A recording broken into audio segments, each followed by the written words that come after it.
হ্যাঁ, কততম বর্ষের পুজো? আমাদের এবারের পুজো কুশপাতা পঞ্চপল্লী 30তম বর্ষ।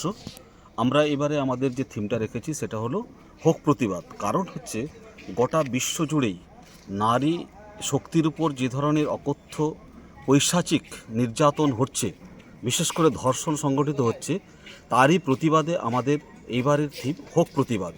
আমরা চাই, মাকে আমরা আমাদের ঘরে আহ্বান জানাচ্ছি, অথচ যে মা আমাদেরকে আলো বাতাস দিল, সেই মাকেই আমরা বিভিন্ন সময় একদম শিশু থেকে সেই 85 বছরের বৃদ্ধ পর্যন্ত সবাইকে ধর্ষণের শিকার করে ফেলছে, যাতে পৃথিবী থেকে এই ধর্ষণ এক চিরতরে বিনষ্ট হয়, চিরতরে চলে যায়। সেই কারণেই আমরা মায়ের কাছে প্রার্থনা জানানোর জন্যে এবারে আমাদের থিম ভাবনা হচ্ছে হোক প্রতিবাদ।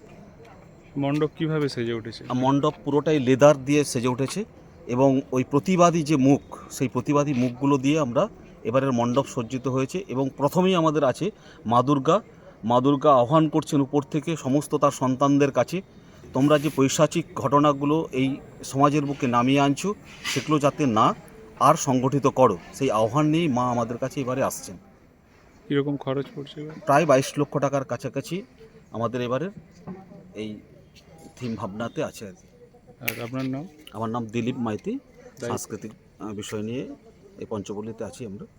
কেমন মনে করছেন যে এরকম না, বন্যা আমরা তো পরিস্থিতি? ভাবছি যে প্রচুর মানুষ সমাগম হবে এবারে, যেহেতু বন্যা বিধ্বস্ত ঘাটাল, সেই জন্যে বন্যার যে শিলাবতীর ওই প্রান্তে সেইভাবে পুজো সংগঠিত হচ্ছে না।